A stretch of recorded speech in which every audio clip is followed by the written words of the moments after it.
Somebody wanted this dog to be found, but not by just anyone. By me. I said that out loud, even though I was standing alone on the side of Route 47, just outside Ashburn. The morning was quiet, except for the rustling of wind through the trees and the faint buzz of cicadas somewhere in the brush. The beagle sitting patiently by the trunk of the oak tree didn't look mistreated. His coat was clean, nails trimmed, eyes alert. But it was the note that made my stomach turn. The collar was a thick brown leather one, probably custom-made. I saw the folded scrap of paper tucked under it as soon as I knelt to untie the thin yellow rope someone had looped around the tree. My fingers hesitated. Something felt off. This wasn't a dog dumped in a moment of desperation. This had been staged. Carefully. I glanced at the woods. Nothing.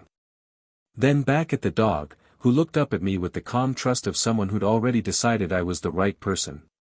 I gently pulled the note free and unfolded it. Look inside the locket. He remembers her. You should too. I blinked. Locket? I checked the collar again and noticed a small heart-shaped pendant hanging next to the tag. I opened it.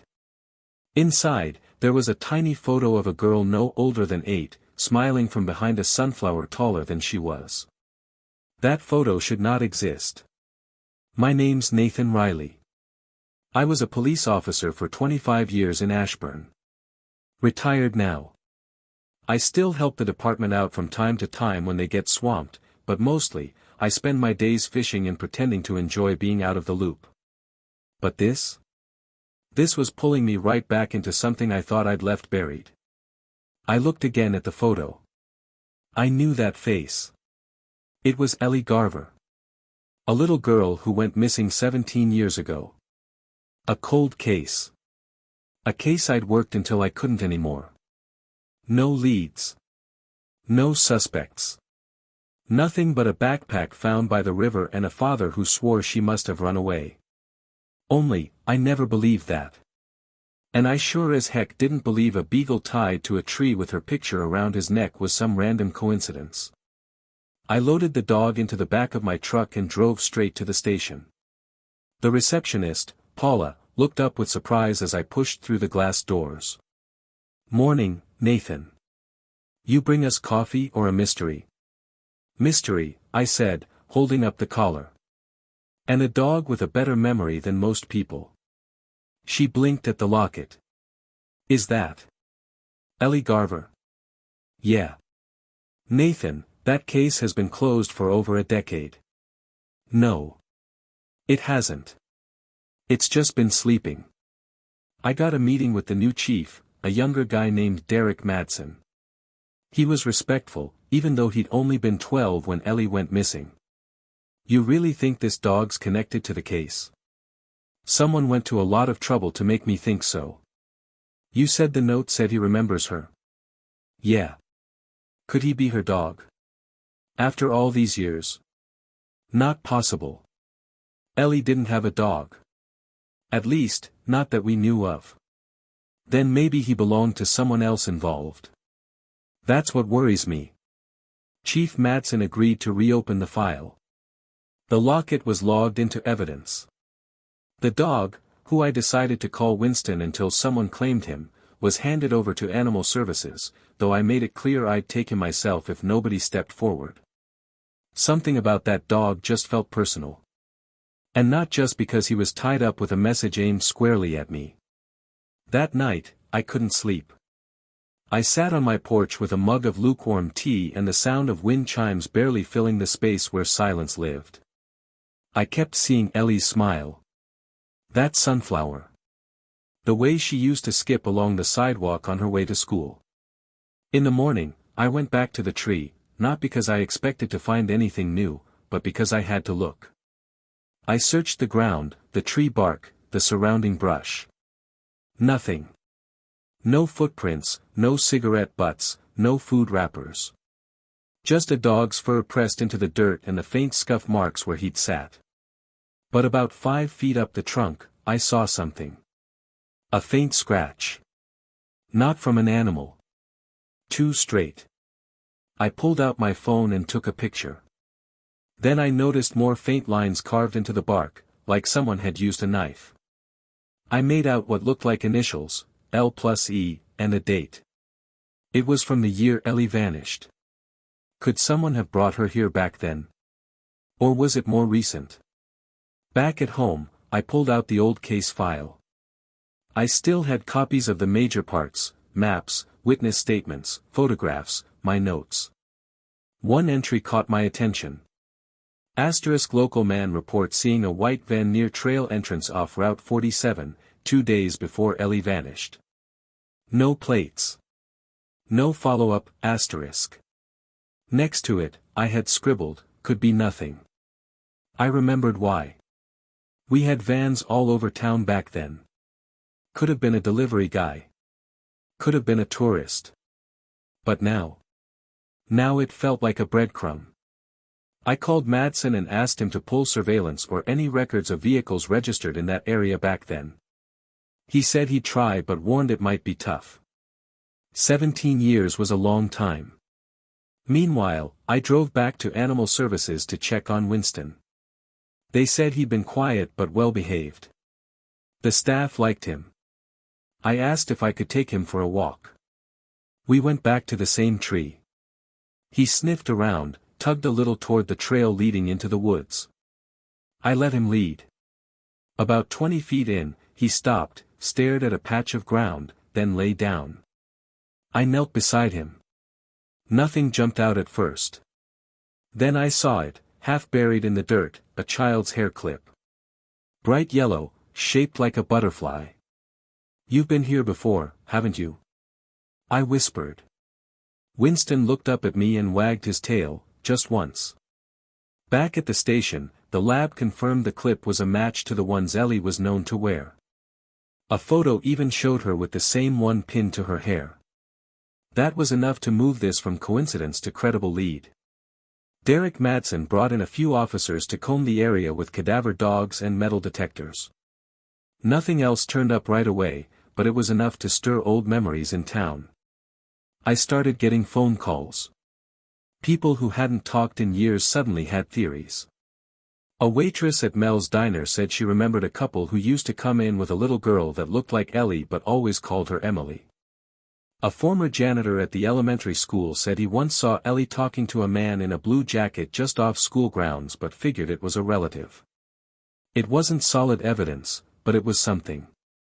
And the more we dug, the more things started to shift. That night, I kept Winston with me. I laid out a blanket on the floor, but he jumped up on the couch like he owned the place. I didn't have the heart to kick him off. He curled up and watched me while I reread every page of the case file now with fresh eyes. I thought about the note again. Look inside the locket. He remembers her. You should too. I remembered Ellie's laugh. Her sunflower drawing pinned to the board at the station. Her mother's tears in the hallway. Her father's hollow stare. And how I swore to myself, quietly, privately, that I'd never stop looking. Maybe someone knew that.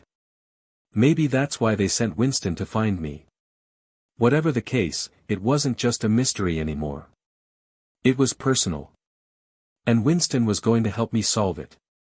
Winston started barking at exactly 3:45 in the morning. I sat up in bed, heart racing. I hadn't heard him bark once since I brought him home. He was always silent. Calm. Content. This bark was different.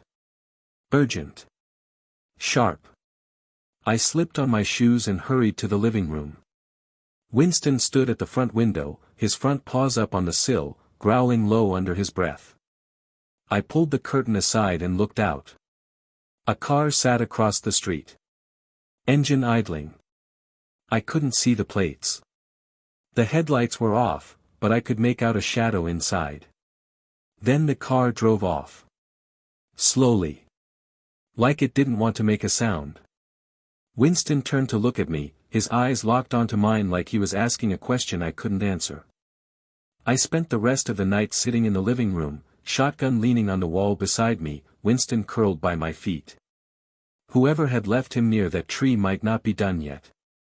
And if they were watching me, it meant they knew I had the note. They wanted me to find it. But why?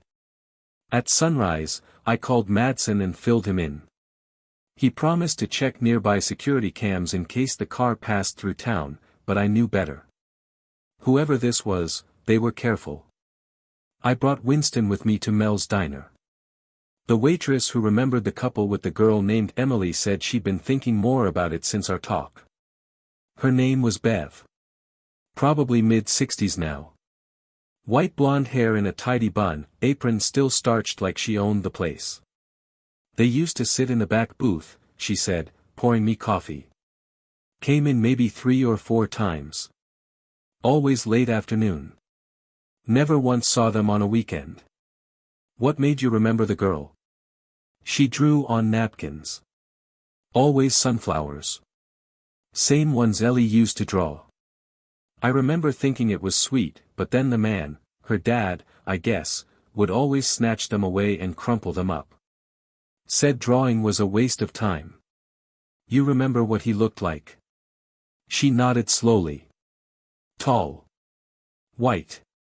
Maybe late 30s back then. Wore a blue jacket. Not a kind face. Woman with him never spoke. She had a cast on one arm once. I offered to sign it. She flinched. I glanced down at Winston, who sat quietly beside my stool. My fingers itched to pull out the old file. Blue jacket. There it was again. Do you remember what kind of car they drove? White van. Rusty bumper. Same as the report from the trail. I jotted it all down and gave her my card. I knew this time, she'd be getting a visit from the department. Winston and I headed out. I took a detour past the Garver house. The windows were shuttered, yard overgrown. It had been empty for years. Ellie's mom moved out a year after the case went cold. Couldn't take it anymore. Her father, Lyle Garver, still owned it technically, but no one had seen him since he left town around the same time. I parked across the street and got out, Winston at my side. We stood at the rusted gate. I don't know what I was expecting. Maybe a ghost. Maybe Ellie herself. But all I saw was a house swallowed by time. The mail slot still had something jammed in it. I pulled it free, a yellowed envelope, weathered but sealed. No name on it. Just a sunflower drawn in the center. I hesitated, then opened it. Inside was a short message. If you remember, go to where she last smiled. She waits. Winston whined softly. You knew her, didn't you? I whispered, kneeling to pet him. Or someone made sure you did. I tried to think. Where had she last smiled? At school? At the diner? The park? But then it hit me. The field behind the church. Every summer, sunflowers bloomed wild there, and Ellie used to run through them like it was her own little jungle. I remembered taking a picture for her mom one day, Ellie with a fist full of stems, her nose yellow with pollen. We drove straight there. The field was half dead this time of year, but you could still see the skeletons of last summer's blooms. Winston jumped out of the truck and ran straight toward the old oak tree near the far fence. He circled it, sat down, barked once. I walked over and started looking. Nothing obvious. No fresh soil, no markers. But something was wedged between 2 roots, a small, rusted tin box. I pried it loose and opened it. Inside was a flash drive. Back home, I booted up my old laptop. The drive contained a single video file. It was low quality. Grainy. Timestamped 17 years ago. I hit play. The footage showed a room. Small. Dim, a girl sat on the floor, playing with a beagle puppy. Her face turned toward the camera. Ellie. No doubt about it. Then a voice, male, deep, said, she's adjusting well. Keeps asking for her mother, though. Might need to limit her outdoor time. The clip ended. I stared at the screen. I'd never felt colder. This wasn't some random disappearance. Ellie had been taken. Kept hidden. And someone had recorded it like it was a science project. I called Madsen again. He told me to bring it in. I did. That clip changed everything. The station went into full gear. Cold case unit reopened. The files. FBI was notified. Still, no one knew where Ellie was now, or if she was even alive. That night, Winston refused to sleep. He paced, restless. I watched him and realized, he was waiting for something. Or someone. Around midnight, he barked at the door. Not in fear. Like he wanted me to follow. I grabbed my jacket, and we headed out. He led me down the road, past the closed shops, past the empty post office, toward the edge of town. Then he turned left, into the woods behind the school. We walked for nearly 20 minutes. Then he stopped. There, in a hollow under an old tree, was another box. Wooden. Carefully sealed. Inside, a stack of photos. Ellie. Older. 10. 12. 14. With the same dog. Different locations. In some, she was smiling. In others, scared. One had her wearing a school uniform I didn't recognize. A map was tucked into the bottom of the box. Marked with a red X. Winston looked up at me. His eyes didn't blink. I knew we were getting closer. Someone had wanted me to find her. Piece by piece. Clue by clue. And Winston? He wasn't just a guide. He was the key. I held on to that thought as we made our way back. The woods felt thicker somehow, like they were leaning in, listening. The pieces were coming together, but something told me we hadn't even scratched the surface yet. And I wasn't sure what we'd find when we did. When I handed the box and photos to Madsen the next morning, his face turned pale. He sat there for a long minute, eyes fixed on the stack of images like he was trying to pull answers from them directly. I told him everything, about Winston leading me to the hollow, about the map, about the red X. He nodded silently and picked up the map. We'll send a team. You should come with us. I agreed. We drove out in 3 SUVs, 3 officers, 1 search dog, and Winston riding shotgun with me again. The air had that damp chill that clings to your skin and makes you feel like the earth's watching. The red X was marked near an abandoned hunting cabin about 45 minutes outside Ashburn, hidden deep in the woods off a gravel road no one maintained anymore. It didn't take long to find it. The basement was musty and small. Cinder block walls. An old mattress. Chains bolted to the floor. A bowl in the corner. And on the wall, a sunflower, drawn in chalk. Winston whimpered. I knelt beside him and rubbed his ears. She was here, I said. Madsen crouched beside the chalk drawing. She drew this. Had to be her. No one else would. We took photos. Bagged everything. Then spread out to search the surrounding area. About 30 yards behind the cabin, we found another shallow pit. This one held a few children's toys, most broken or weather-worn. A torn backpack. A plastic sunflower hairpin. Evidence. Yes. But still no Ellie. On the way back to town, Winston kept staring out the window, not anxious, not tired. Just aware. That afternoon, I drove him out to the vet for a checkup. Part of me wondered if he had a chip. If he belonged to someone who could give us a real lead. The vet, Dr. Green, was a quiet man who'd been practicing for over 3 decades, white beard, plaid shirt under his coat, hands like sandpaper. He's healthy. Good weight. Teeth say he's about 4, maybe 5. Anything else? Dr. Green ran the scanner along Winston's back. It beeped. He's chipped. My heart jumped. Registered to who? He checked his screen, then frowned. That's strange. Not a name.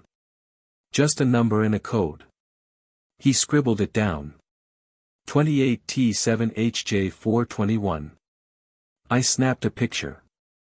Later, back at the station, I had Madsen run it through every database he could access. Nothing standard, he said. But the format, it looks like government. Maybe military. Or research. That night, I sat with Winston on the porch, the stars hidden behind clouds. I held the photo of Ellie in my hands, the one from the locket. I wondered again why they'd sent Winston to me. Why not the chief? Why not Ellie's mother? They wanted me to see something, I murmured. Winston laid his head on my foot. By morning, Madsen had tracked something down, an old research facility about 2 hours east of Ashburn. Shut down 12 years ago. The chip code matched a batch registered there. It was a behavior and cognition lab, contracted for military applications. But there's chatter. They used animals for long-term memory experiments. And Ellie? No mention of her in the records we can access, Madsen said. But if someone was hiding a child, a place like that might be just the place. We got permission to visit. Madsen brought 2 officers. I brought Winston. The facility was abandoned. Rusted gates. Windows broken. Graffiti along the walls. Still, something about the place felt preserved, like it had been left in a hurry. Inside, the lab was mostly stripped. Paper scattered. Equipment broken or looted. But in a side room, we found something. Rows of metal cages. Some still with bedding. A few old chew toys. And on one wall, photos. Children. Some faces blurred. One unmistakable, Ellie. She stood with a dog that looked just like a younger Winston, her arm around his neck. A sunflower drawn on the wall behind them. Winston barked, not loud. Just one short bark. He stood by a door at the back of the room. We opened it. Inside was a small office. Locked filing cabinet. Madsen broke it open with a crowbar. Files. Tapes. Logs. One folder had Ellie's name. Inside, notes about her adjustment. Her behavior. Words like monitor closely and non-compliance increasing. A final note, dated 11 years ago. Subject removed from program. Reassigned. Memory inhibitor administered. Dog retained for continuity. Reassigned. She's still out there, I said. Somewhere. We took everything. Logged it. Sent copies to the bureau. Madsen got on the phone with someone higher up. Meanwhile, I took Winston home. He'd done more in a few days than we had in years. But the question burned in my chest, if she'd been reassigned, where was she now? That night, another envelope was in my mailbox. No postmark. Just the sunflower. Inside, coordinates. A single word, soon. And a photo of Ellie. Not a child. Grown. 18, maybe 20. Standing beside Winston. She was alive. And someone wanted me to find her. Not yet. But soon. The pieces weren't just coming together anymore. They were moving. The next morning, I didn't go to the police station. I didn't call Madsen either. I just stared at the photo in my hands, the one from the envelope in my mailbox. It didn't make sense. In the photo, Ellie looked like she was around 20. That meant the picture had to be recent. She was standing in front of a building I didn't recognize, red bricks behind her, a small patch of garden at her feet. Winston sat beside her, smaller in the picture, a bit thinner, but it was definitely him. I turned the photo over. Again, nothing on the back. Just the same coordinates from the note. I opened my laptop, punched them in. The spot was rural. Middle of nowhere. Tucked between state forest and farmland, about 2 counties west.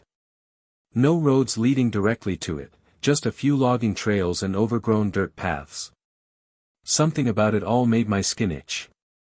Why now? Why give me this photo, these coordinates, and no time frame? Why Winston? Why me?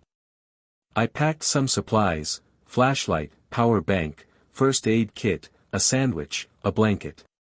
Loaded Winston into the truck.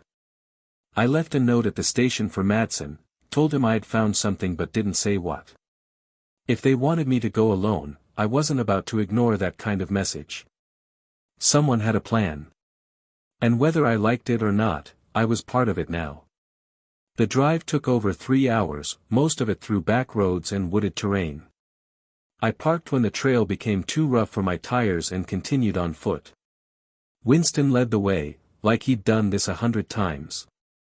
After an hour of walking, the trail dipped into a hollow, and there, half hidden beneath the thick canopy of trees, was the building from the photo. Red bricks. Ivy climbing the left side. A crooked wooden fence surrounding a narrow yard with weeds taller than my knee. I stopped just outside the gate. Winston didn't bark. He didn't whine. He just stared at the building like it was waiting for him. I pushed open the gate. It groaned but held. We crossed the yard slowly. The front door had a keypad beside it, but it wasn't locked. I pushed it open. The air inside smelled like dust and something faintly metallic.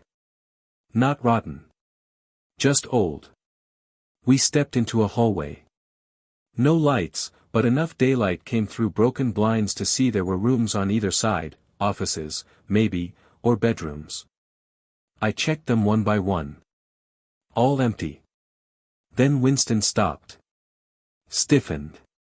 He looked at a closed door at the far end of the hall. A soft noise came from behind it. Not a person. A low humming sound. Machinery. I reached for the handle. Turned it. The door creaked open. Inside was a single room, cleaner than the rest. A computer terminal, still powered on. A camera mounted in the corner. And on the far wall, photos. Dozens of them. All of Ellie. Different ages. Different locations. In some, she was smiling. In others, she looked tired. One had her holding Winston's face between her hands, nose to nose. I stepped closer. A noise behind me. I turned fast, hand instinctively going to my sidearm, though I hadn't carried a badge in years. But it wasn't a threat. It was a young man. Early 30s, maybe. White. Glasses slipping down his nose. Hands raised halfway in the air. "You're Nathan Riley," he said. "That depends on who's asking." "My name's Colton." Well, I'm the one who sent the letters. The locket. Everything. I kept my voice even. "Why?" He looked down at Winston, then at the wall of photos. "Because she trusted you. Ellie. She always talked about you. Said you were the only adult who ever believed her when she told the truth. Where is she?" "Safe. For now." "That's not an answer." He stepped aside, motioned to a chair. "Please. I'll tell you everything." I stayed standing. "Ellie was part of a trial," he began. "Not at first. She was taken, yes, but not by the people you think. She ended up here after the original place was shut down. I was a student back then, psychology, animal behavior. They brought her in with a batch of others, kids they claimed were orphans or rescued or wards of the state. But it wasn't that. They were trying to teach animals to enhance human memory. To transfer emotional memories through proximity. Using dogs. Yes. Winston was trained to trigger memories in Ellie. Smells.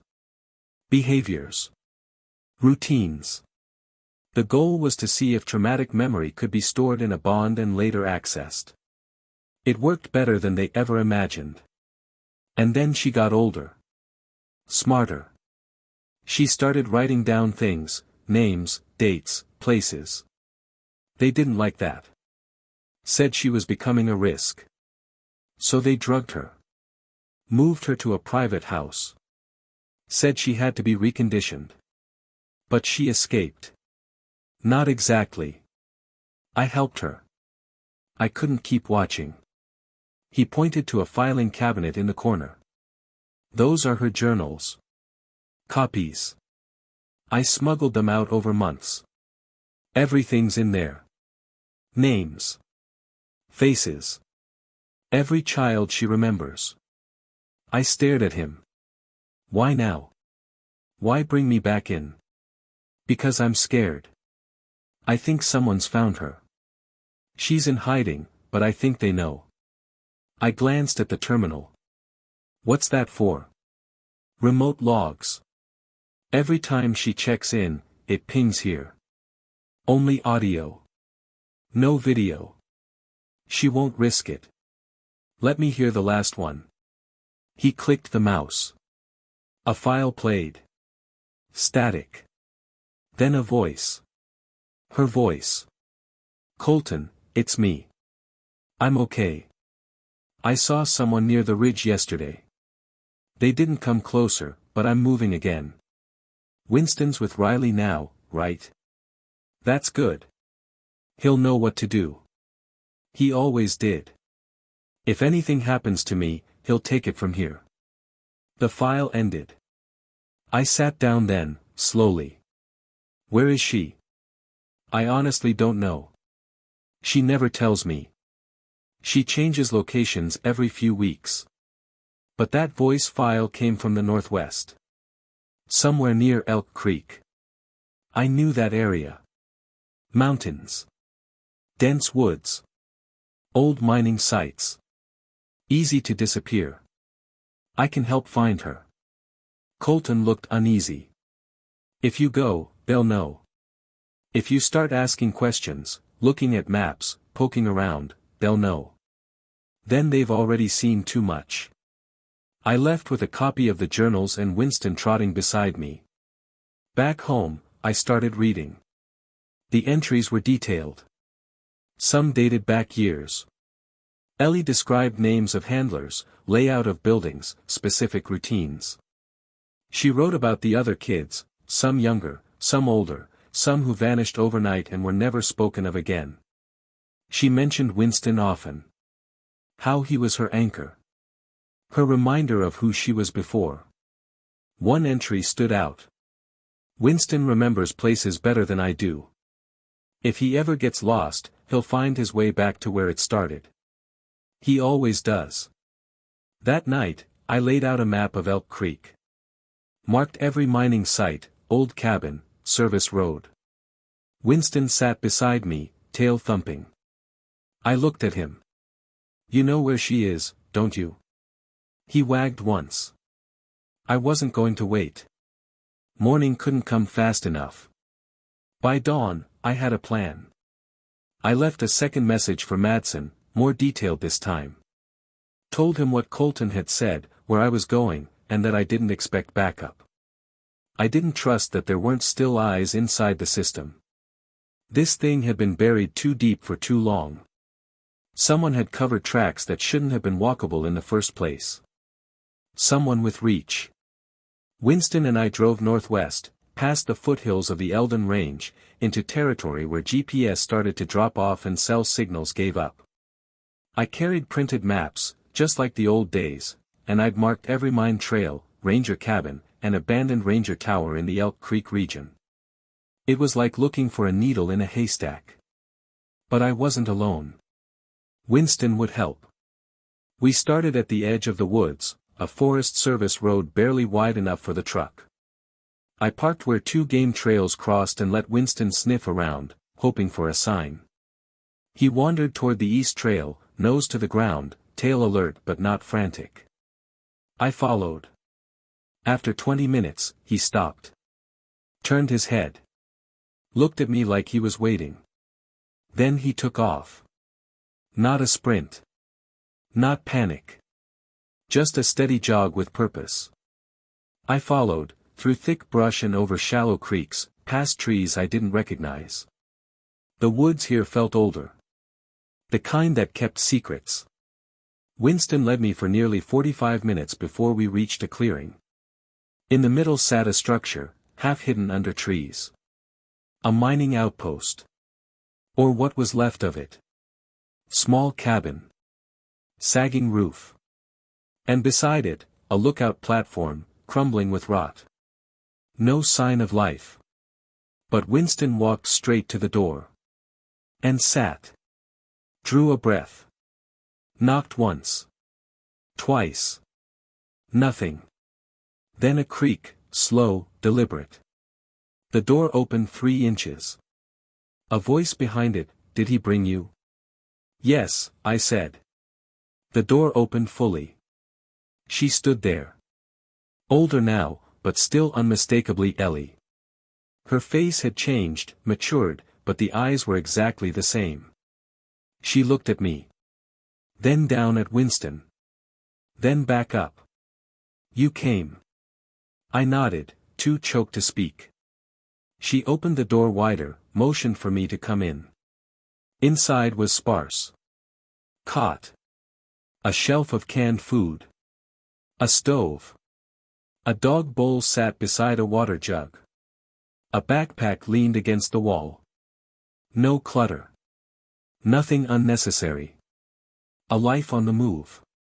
Winston circled her once before settling by the cot. She knelt beside him, ran her fingers through his fur, and let out a shaky breath. "I didn't think I'd see either of you again. We've been looking for you.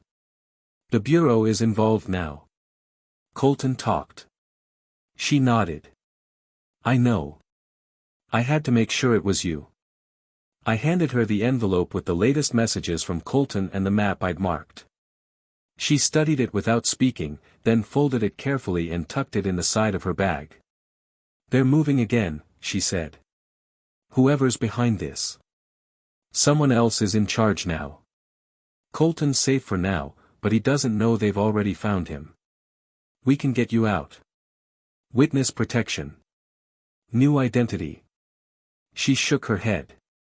"I don't want to disappear. I want to end this." I felt a weight settle in my chest. She wasn't running. She was planning. I memorized faces. Names. Badges, she continued. Not all of them, but enough. And I've hidden copies of the journals in 3 different locations. If anything happens to me, Colton knows where they are. We can use that. Not yet. Not until I know the other kids are safe. Some of them, I don't know where they were sent. But if we flush them out too early, those kids vanish forever. She poured water into Winston's bowl, then sat on the floor beside him. They made us feel like we were forgotten. Like no one cared.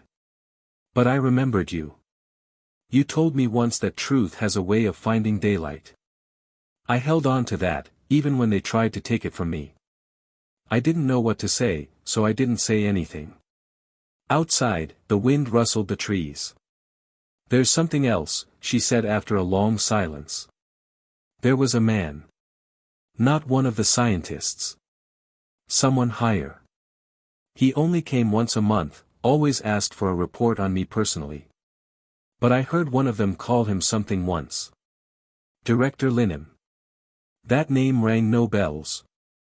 I'd never seen it in the case file. Never heard it spoken.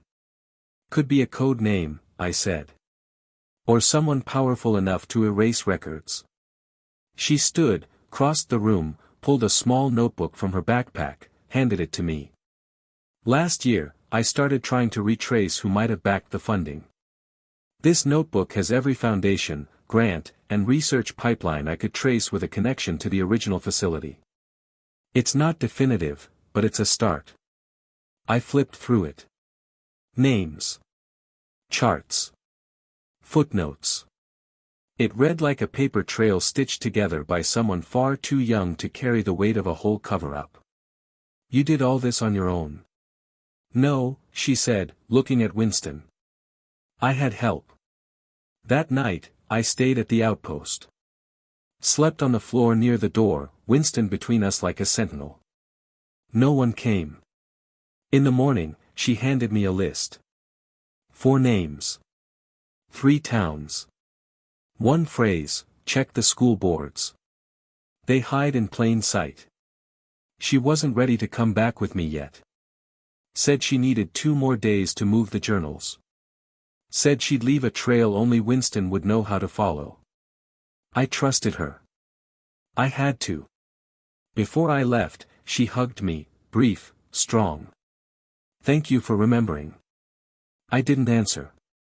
Back in the truck, I called Madsen, told him to meet me at the station. I had a lot to share. Winston sat in the passenger seat, ears up, eyes fixed ahead. We weren't done. Not by a long shot. I walked into the station just before noon, Winston at my heel, a worn file of handwritten names in my hand. Madsen was waiting by the front desk, arms folded, concern already written all over his face. You vanished, he said without needing to raise his voice. She's alive, I replied and handed him the notebook. We went straight into the briefing room. I closed the blinds myself. Madsen motioned for coffee, but I waved it off. There wasn't time for slow caffeine today. Ellie gave me 4 names and 3 towns. She said, the kids from the original program, they're being hidden in plain sight. School systems. Charters. Foster networks. Madsen opened the notebook, flipping through pages of hand-drawn organizational charts and funding diagrams. Where did she get all this? Memory. Observation. She tracked it all over the years. And I think she's right.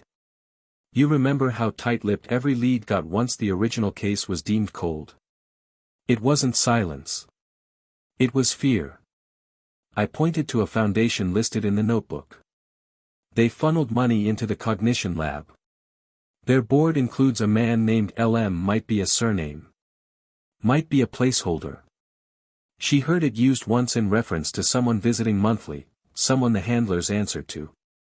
Madsen squinted. LM doesn't come up in any public records, but I can dig. Be careful who you ask. If this reaches the wrong ears, we won't get another chance. Winston lay on the floor quietly, but every few minutes, his ears flicked. He was listening as closely as we were. Over the next 4 hours, Madsen and I split the list of towns. He made calls under aliases, requesting school rosters and inquiring about new transfer students from out of state. I scanned open access databases on school board memberships, checking them against the notebook. We didn't expect fireworks, but something popped quickly. In North Arlen, 2 counties away, a new administrator had been hired under unusual conditions, no interview with the press, no background published. A man named Stephen Linham. I stared at the screen. It couldn't be a coincidence. I told Madsen. He pulled up staff records. Linham had taken the post just 3 months earlier, but he'd already shuffled placement officers across 3 foster organizations attached to the school's counseling program. It reeks of strategic positioning, I said. This is a holding town, Madsen said.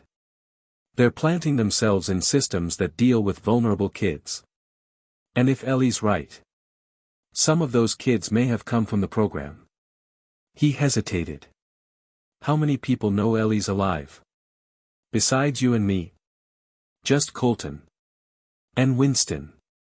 Winston let out a soft bark, like he heard his name and agreed. That night, I stayed at home but didn't sleep. I read more of Ellie's copied journal pages. She'd written about the different dogs used in the early years. Winston was special, she said, because he never forgot. Others were trained, conditioned, but Winston had formed real bonds. That's what made the memory retention experiment so powerful. And unpredictable. She'd written. He remembers what I felt, not just what I saw. They tried to replicate it with others, but they never could. I thought about the way Winston had led me, how he seemed to know things before I did. Maybe it wasn't just scent. Maybe something deeper lingered between them. The next morning, I packed the truck again and drove to North Arlen. I didn't tell Madsen I was going. He would have wanted to send officers, and I didn't want to risk spooking anyone. Winston rode shotgun, tongue out the window like he was just another happy traveler. We parked 3 blocks from the district office. I walked in like a consultant, clipboard, button-down shirt, a fake badge on my belt that said State Compliance Review. The receptionist was friendly. Offered coffee. No thanks. I just need to meet with Mr. Linham. She frowned. He's off-site today. Usually goes to the academy campus midweek. He might be at the early youth center. I smiled politely. I'll check there, then. Thank you. Back outside, I circled the building. Winston sniffed around the hedges, then stopped at the loading entrance. He whined. Something familiar? I waited, but he didn't move. Just stared at the door. That afternoon, I followed the receptionist's tip. The academy campus was 5 minutes down the road. It looked normal enough, modern classrooms, outdoor recreation area. Nothing unusual. But the youth center behind it? That was different. Low building. Minimal signage. High fence. I drove around once, parked in the back lot, waited. 2 hours later, a silver SUV pulled in. Linham stepped out. He was white, tall, well-groomed, mid-50s maybe, and carried himself like a man who didn't fear interruption. I recognized the confidence from old days interrogating mid-level commanders, the kind of guy used to being protected by layers of other people's silence. He walked inside. I waited 10 minutes, then took Winston out and walked to the front. The receptionist looked up. Can I help you? Yes, I said. I need to speak with Stephen Linham about a placement inquiry. Do you have an appointment? Not officially. I'm following up on a student listed as a special education transfer. A girl moved here from private care. Her file flagged inconsistencies. She hesitated. Let me check if he's available. She walked off. Winston sniffed the air, then pulled gently toward a hallway to the left. I followed. The receptionist hadn't returned. We passed 2 doors, both locked. The third wasn't. It opened into a records room. Shelves lined with binders. Cardboard boxes stacked in the corner. I pulled one inside. Placement logs. Photos. Travel records. I flipped through. Faces. Notes. Some scribbled in red ink. Unstable. Too vocal. Reassigned. One file had a photo of Ellie at age 9. Labeled only, Subject 6. I snapped photos with my phone. Grabbed one folder to bring back. Then heard footsteps. I shut the cabinet. Winston growled softly. We slipped out back through the side hall just as the receptionist rounded the front desk again. He's not available right now, she said, trying to hide a frown. I'll follow up next week. Thanks. We left without running. You never run unless you want to be chased. In the truck, I looked at the folder. It listed 3 student names, all under watch directive. One had recently missed several weeks of class with no listed illness. The notes referenced behavior mimicking Subject 6. I didn't know what that meant exactly, but I knew who Subject 6 was. And they were still using her as a benchmark. That meant they hadn't let go. Back home, I gave everything to Madsen. He ran the names through state records. One of them, a boy named Kyle, had been in and out of foster care since age 5. No known biological family. No birth certificate until age 6. That didn't happen by accident. We're sitting on something big, Madsen said. But we're still missing the match to tie it all together. Ellie's ready to surface. 2 more days, she said. She'd lead Winston back when the journals are safe. Once she does, we go public. He looked at me. Are you sure she'll be safe? I nodded. She's been planning this longer than we've been trying to catch up. That night, I stood on my porch, Winston at my side. The wind smelled like coming rain. We were closer than ever. But I had a feeling the real storm hadn't even started yet. The wind picked up sometime past midnight. Winston stirred by the door, head lifting before mine did. I was already half awake, tension folded behind my eyes like a second skin. I'd been sleeping lighter ever since Ellie reappeared. I sat up slowly. Listened. Nothing unusual at first. No car. No footsteps. But Winston stayed alert. Still. Then came the sound I hadn't heard in years, soft static over a frequency. Radio. I'd left the old shortwave set up near the back shed, powered down for weeks. But now it was on. I grabbed my coat and flashlight, barefoot on damp grass, Winston a silent shadow beside me. The static grew louder as I neared the shed. When I opened the door, the radio sputtered, and then I heard it. Tell him. 2 hours. The river road. He'll know. I froze. The voice faded. It was Ellie. She had found a way to broadcast a signal directly, must have used a remote transponder. Something low range but effective. Clever. Risky. She wasn't waiting anymore. 2 hours. River road. I looked at Winston. He didn't wag his tail. Just stared up at me. We left 10 minutes later. The truck moved fast over back roads. I knew the river road she meant, an old service route near the bend of Lake Orand, 20 miles east. Hardly used since the dam construction a decade ago. Quiet. Secluded. Surrounded by woods and water. Perfect for a meeting. Or an ambush. We parked near mile marker 12. Winston jumped out first, nose to the wind. The river wasn't far. I checked my watch. Still 20 minutes early. But she'd be early too. I knew it. We followed the trail down. Mist floated off the water. The moon cast a silver sheen across the river's bend. Winston led me around a narrow rock curve. Then he stopped. And there she was. Ellie stepped out from behind a fallen tree, hood pulled low, backpack slung across one shoulder, boots scuffed with travel. She didn't smile, but her eyes softened when she saw Winston. He trotted up and rubbed against her leg. You heard me, she said. Of course I did. You said 2 days. Plans changed. She knelt beside Winston and pressed her forehead to his. It's all in here, she said, pulling a thick envelope from her pack. The last journal. Backups. Drives. Thumbprints. One full list, every child I could find. Some are still missing, but this is everything I have.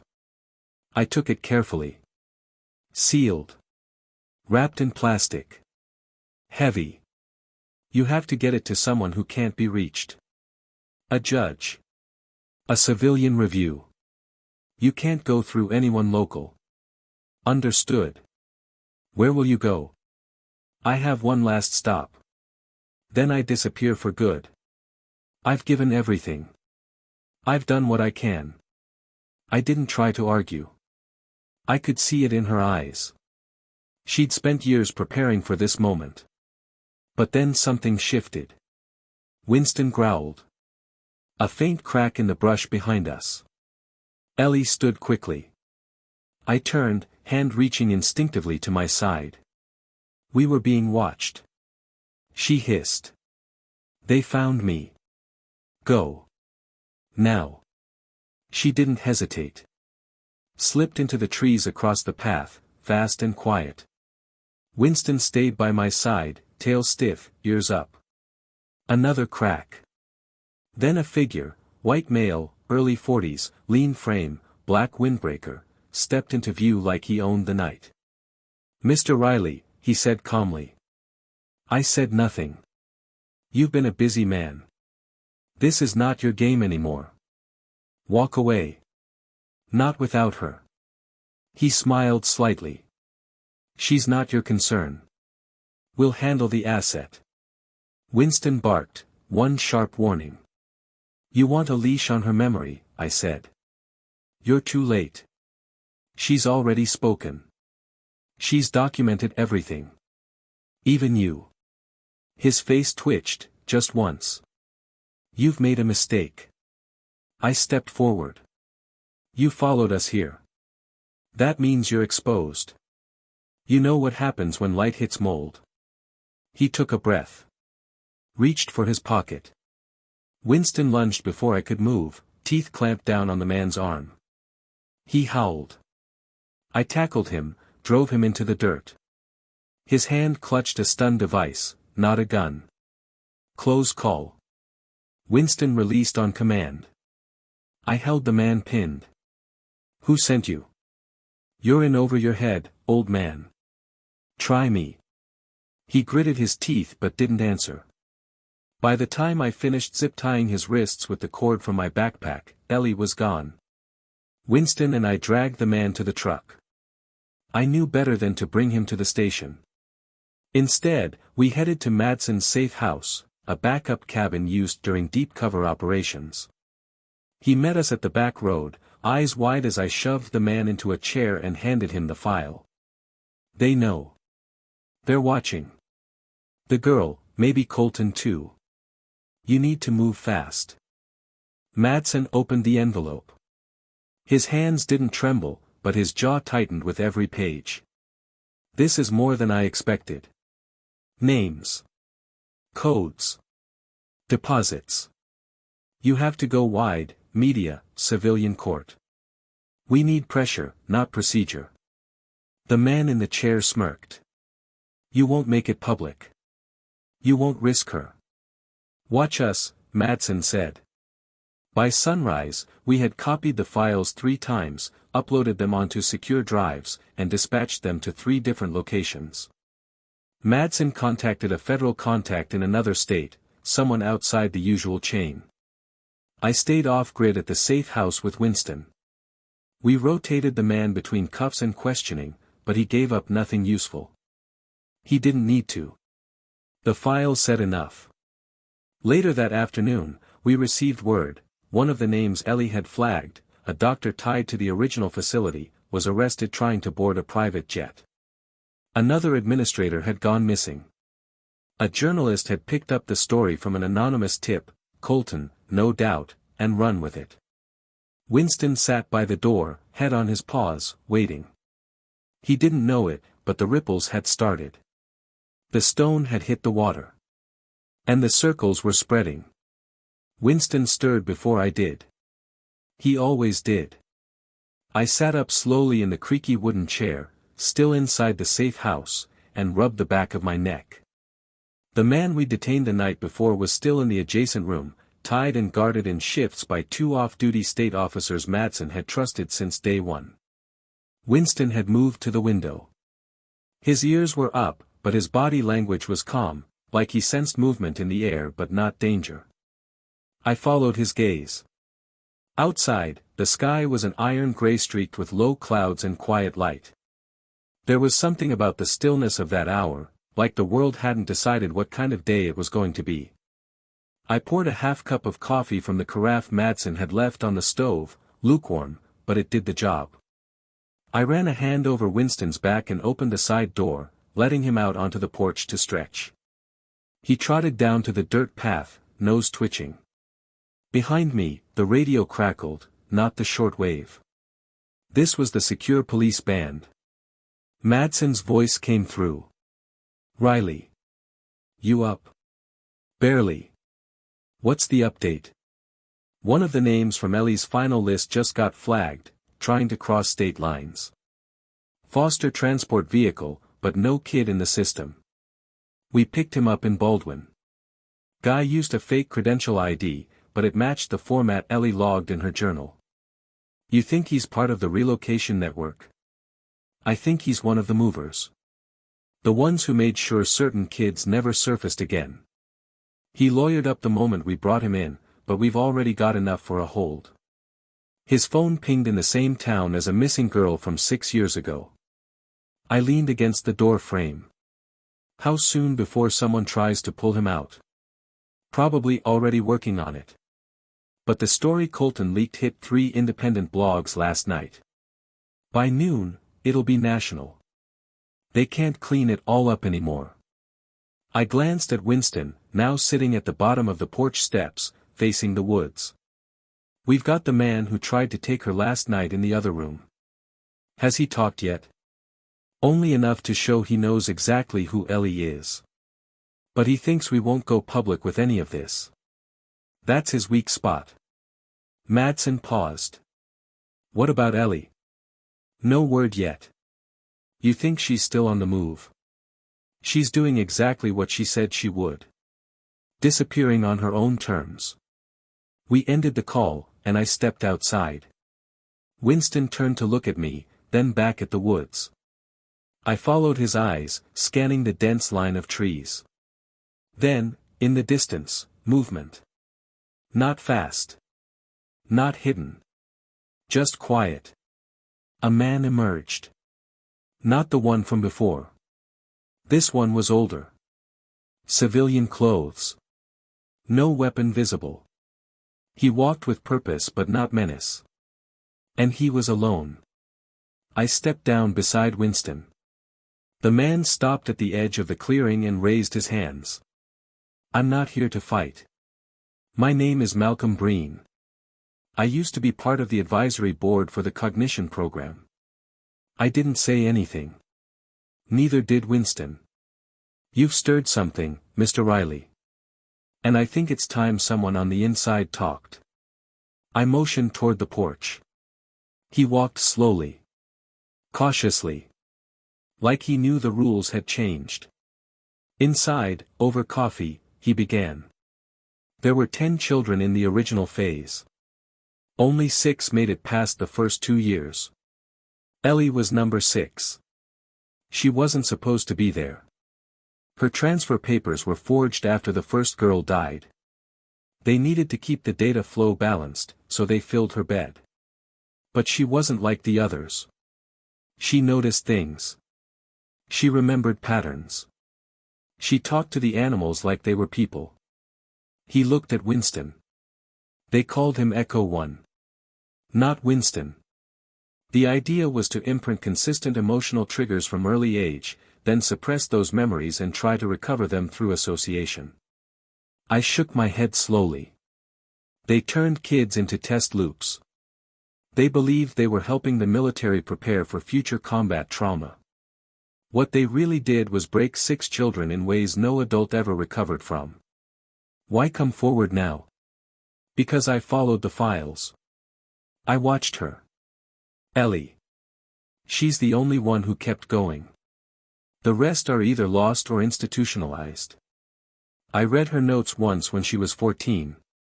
She wrote that if anyone ever came looking, she'd make sure they knew where to find the bones. That scared them. Scared me. He handed me a flash drive. It's encrypted, but it has the data backups I smuggled out years ago. I've been hiding them ever since. Names. Transfer records. Payments. Enough to take down half the board. I took it. Why trust me? Because Winston's still with you.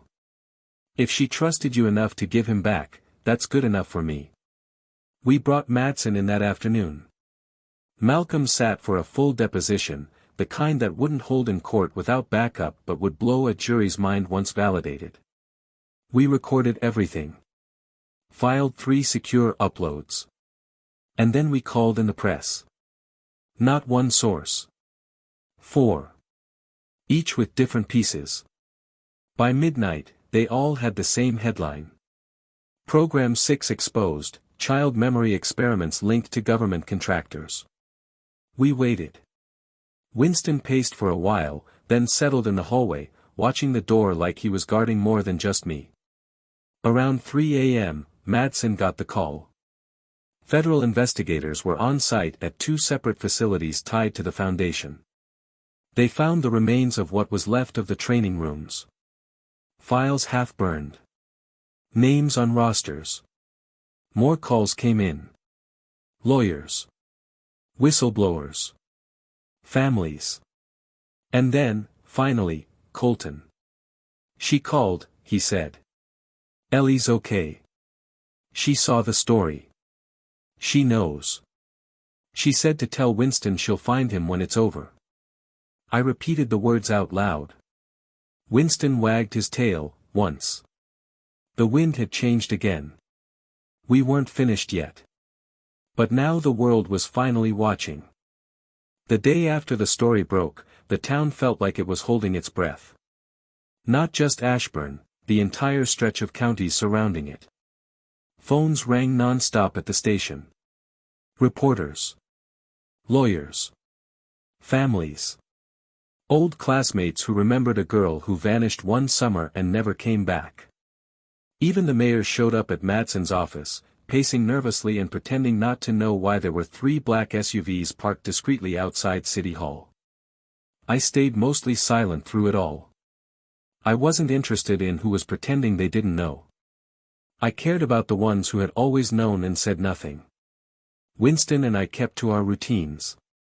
We walked the old trail behind my property, the same one where I'd found the rusted tin box Ellie had hidden between tree roots. I thought of her often. The way she'd whispered into the radio. The way she vanished into the trees. She was still out there. Keeping her promise to stay hidden until the dust settled. Part of me hoped she'd change her mind. But the other part knew she wouldn't. Madsen called me into the station 2 days after Malcolm's deposition. We met in the back records room, away from the noise. He handed me a manila folder. New name came up, he said. One we didn't expect. I opened the folder. It was a photo of a man, clean-cut, glasses, white shirt with a tie knotted tight. A teacher. This guy was flagged during a review of staff employment records at the Red Creek Academy. He worked there for 3 years. Ellie mentioned him once, called him Mr. Kenton, the quiet one. But we just got confirmation. His real name is Joseph Reed. Former logistics tech for the original program. Switched identities after the program went dark.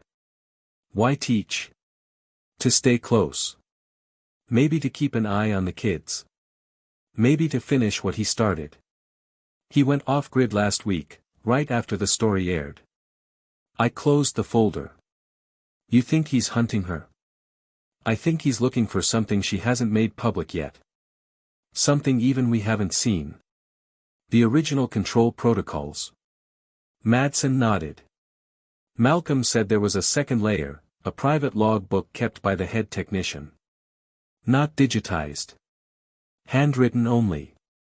Supposedly, it outlined everything, including test termination schedules. I glanced at Winston. He hadn't moved, but his eyes were locked on me. Where was it stored? Malcolm said there was a storage facility in Morris Hollow. 90 miles west. Paid in cash. Untraceable. Rented under a shell name for 17 years. And now, empty. Cleared out 3 days ago. Then Reed's got it. Or he's looking for it too. We were running out of unknowns. Later that day, Colton contacted me through the encrypted line we'd set up. His voice was tense. I think they're trying to bait her out. Someone's impersonating you online. There's a message on one of the old forums she used to visit, signed with your name, referencing the River Road and Winston. She'll know it's not me. That's not the point. It's a test. They're looking to see if she's watching. If she responds, they'll triangulate the source. I felt a chill creep into my chest. Delete it.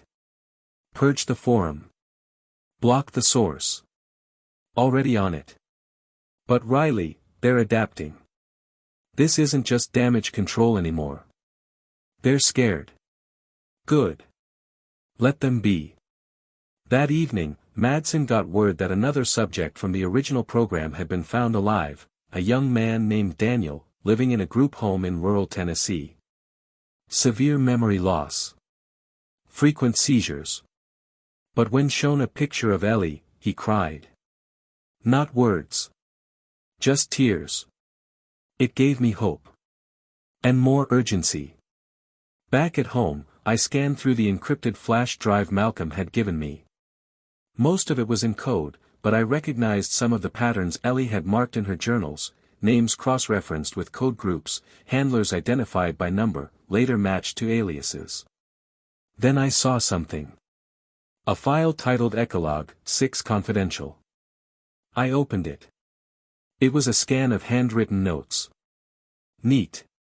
Clinical. It listed Winston's identification number, behaviors, imprinting patterns. One line was underlined. Subject displays abnormal attachment resilience. Emotional memory persistence exceeds model predictions by 300%. And another. If Subject 6 becomes unpredictable, initiate contingency recall through animal trigger sequence. Handler must engage original loop key phrase, bring her back to summer. I stared at the page. They'd built a fail-safe. If they wanted to break her mentally, all they had to do was repeat that phrase around Winston. The bond they thought they could control. Only, she'd never told me that. I picked up the phone. Called Madsen. We found the trigger phrase. It's in the logs. If Reed gets close to her and he says it, she might shut down. Or worse. We need to find her first. We won't. She'll find us. That night, I left the front door open just a crack. At 3:14 a.m., Winston barked once. I opened my eyes. She was standing in the doorway. Ellie. Older. Thinner. But standing. She didn't speak right away. Just crossed the threshold, knelt beside Winston, and pressed her cheek to his head. They're calling me out, she whispered. I can feel it. Every move. Every leak. Every quiet question on the forums. They want me back in their hands. They won't get you. They already have the phrase.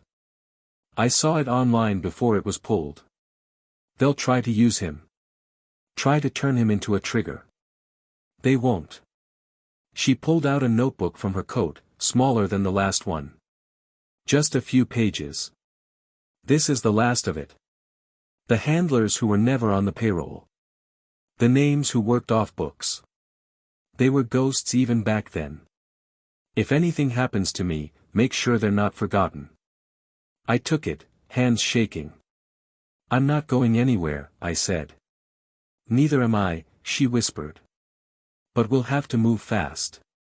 Reed's watching. And he's not working alone anymore. She leaned back, glanced around my cabin like it was the first real home she'd seen in years. Can Winston stay here a while? Just until I figure out the next step. Of course.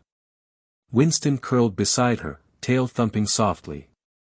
Outside, a car passed on the highway.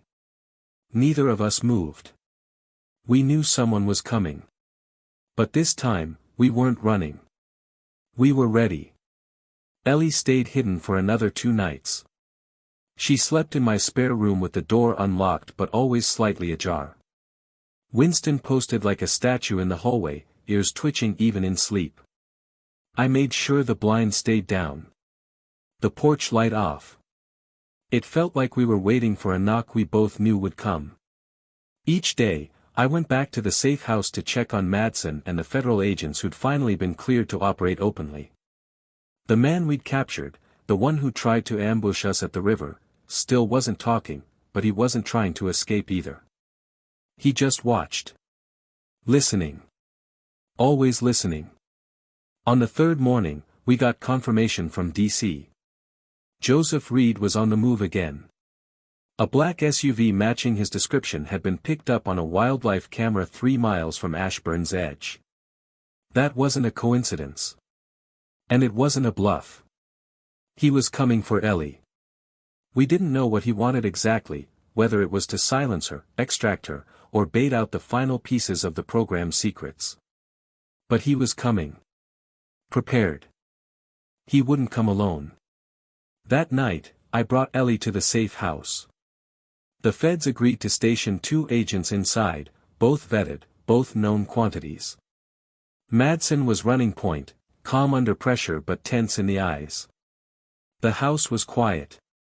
I parked the truck out back and checked the grounds twice before locking the door behind us. Winston followed Ellie from room to room, never straying far. Around midnight, it happened. The first sound was a single car door shutting, soft, distant, but definite. Then came the crunch of footsteps over gravel. The porch groaned. Madsen was by the front door in a flash, gun drawn. The 2 agents flanked the windows. I pulled Ellie into the kitchen and slid the hidden panel open behind the cabinet. It wasn't a panic room, just a space. A wall cavity wide enough for one person to crouch. Soundproofed. Concealed. We had agreed ahead of time. She'd go in if it came to this. She didn't argue. Winston stayed by the door. She looked at him and whispered, "Stay." Her hand on his back. He stayed. I closed the panel. Moments later, the knock came. Not urgent. Just deliberate. I stepped into the front room. Madsen motioned for silence. Another knock. Then a voice. "Mr. Riley. No more games. I just want to talk." "Read." Madsen moved toward the door. I shook my head and stepped forward. He lowered his weapon by an inch. I opened the door. Reed stood on the porch in a navy coat, clean-shaven, hands visible. But his eyes were hunting. He smiled thinly. "You don't look surprised to see me." "I'm not. You've made quite a mess. Headlines. Depositions. Missing children suddenly remembered. They were never forgotten." He exhaled through his nose. "We can end this without blood. She comes with me. The data dies with me. You walk away with your retirement intact. Is that what you told the others?" I gave them peace. Behind me, I could hear Madsen's breath tighten. The agents hadn't moved. "You're not getting her," I said. He smiled again. "I don't need to. She'll come out on her own." Then he looked down at Winston. "Bring her back to Summer." The phrase. The fail-safe. Winston flinched. His ears fell. His body went still. Reed took a step forward. "Bring her back to Summer." Winston let out a low growl. Then something happened. He didn't freeze. He didn't fall into some conditioned behavior. He lunged. Reed stumbled backward as Winston's teeth sank into his sleeve, dragging him to the porch floor. I stepped forward and kicked the stun baton from his hand as he reached for it. Madsen and the agents swarmed in. Reed was pinned in seconds. "I said the words," he muttered. "I said them." But Winston wasn't the same dog they trained. He hadn't forgotten. He had chosen.